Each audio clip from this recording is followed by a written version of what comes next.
Alrighty folks, we need to talk about inflation, the Fed, and the housing market. Let's first off remember we are going through something that we just need to get through, right? We've been talking about a lot of things around inflation on this channel. I just want to remind you where we're at because it's going to be kind of a slog going forward. So first, remember, I've been trying to help educate you that inflation is far stickier than people have kind of thought. A lot of people were calling for inflation to just simply roll over. They've even been talking about deflation. I've been reminding you that inflation has three components. We've seen easy stuff roll off. We now have 6-8 months until the housing data gets meaningfully better. And then we have wages, wage inflation, services. And that's going to take some time, probably over a year to work through. So again, folks, remember we're in it now, right? Inflation rolled over from what, 9.1 to, 6.5, kind of went to the 6 number. Now we've got to go from 6 to 4 and then 4 down to 2. And it's going to take time. I don't have any easy answers for you there. Second, remember something that I have been talking about for a while now is I believe one of Powell's missions in this crisis is to get rid of the Fed put. I don't think Powell, unless something really bad breaks, is in the mood to cut. And I wish him all the best. I think the fact that the stock market has beaten up past Fed presidents to bail them out of mistakes is not healthy and certainly not a balanced market, right? You can just pile on leverage and the Fed bails you out. Never been a fan of that. So I wish Powell well and I hope we break the Fed put. Next is time.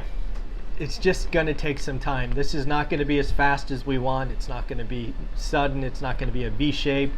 It's not going to be a U. It's just going to take some time. The base effect over the next 3 or 4 months will be in our favor. What is the base effect? It basically means we had some big, huge inflation numbers a year ago. Those will roll off. It will make the numbers look better, but it's just time. Housing, we've been talking about on this channel for a while. It's 6 to 8 months from now will get meaningfully better. And then finally, the economy and things of that nature. It's generally speaking not this start-stop. We got a little spoiled in 2020 when we shut it down and started it back up. We gave free money. That's not normal. It's not what we should wish for. So just something to watch. And then next, remember, the Fed has 2 tools. One is the open market meetings, raising rates. The next is their voice, right? We heard from Bostic and Mester, I believe, talk about possibly a 50 basis points. I kind of highlighted that I expect that talk to come, but I do expect the Fed to give us a 25 basis point move in March and likely another one in May. And then at that point, I think the Fed's done. They will have gotten to 5% and then they're going to pause. Will they? And I think they'll pause all year. We shall see, but I certainly don't see cuts coming and haven't changed my opinion on that. So I do expect them to talk tough. I think the bond market, starting to get it that there's no cut coming, no pause. So we just need to work through this. Soft landing is still possible. I think I went from 2% to 15%. I would now call a soft landing, meaning no recession, probably 30%, maybe 35% at this point. So again, trending the right direction. I still think, given all the indications, that a recession is possible, hopefully a short and shallow one. But a soft landing, I will admit, the odds are improving. The one thing that we need to keep watch out for is every Thursday morning at 5:30, I believe, Pacific, we get the weekly unemployment claims. That's the most consistent number that you and I can watch every week to see what's going on in the economy. I think that breaks first, right? That will be the sign that unemployment is rising. Right now we're standing at, I think, a 58-year low. 3.4%, I think, was the last reading. But again, it is it's the number that you and I can look at every week and go, okay, does the Fed need to do more there? And then let's talk about housing. There was a great article on CNBC this morning that I read by Tim Mullaney. I want to give him credit. Really quoted a lot of the housing experts that we have on this channel, like Logan from Housing Wire, Lance Lambert, who's on the channel as well. So the housing market is just going to be kind of a tug of war between buyers and sellers, right? The sellers, there's no motivation. There's no inventory coming in. Listings are down, active inventory is down. 85% of homeowners have a rate below 5%, and it is fixed. You can look that up on Black Knight if you would like the source. There's just a massive inventory is not coming, and that's going to keep prices stable. National Association of Realtors is talking about 4.8 million sales this year, or transactions. I think it will be less than that. I think we will be right around 4 to 4.2. I do think we found the bottom. I think in December we reported 4.02 million.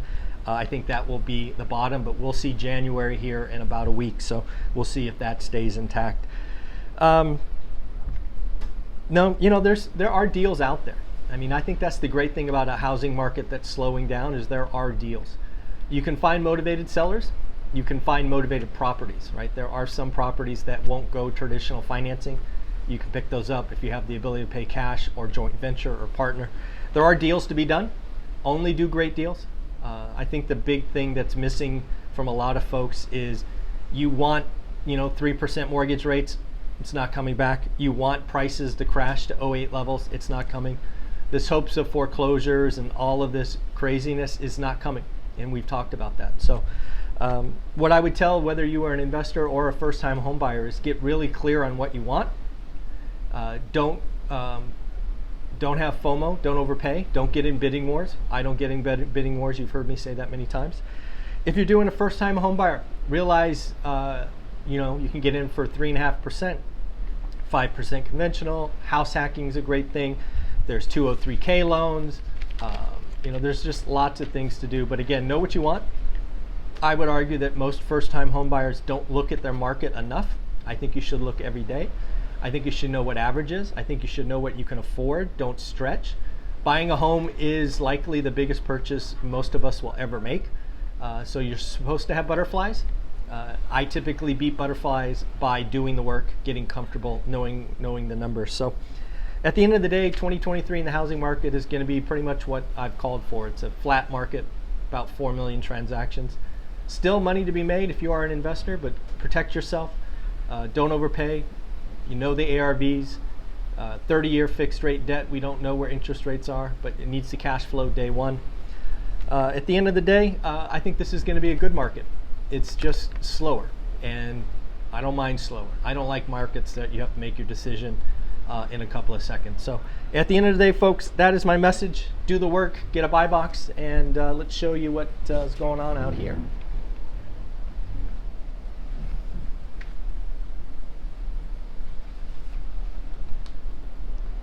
Enjoy.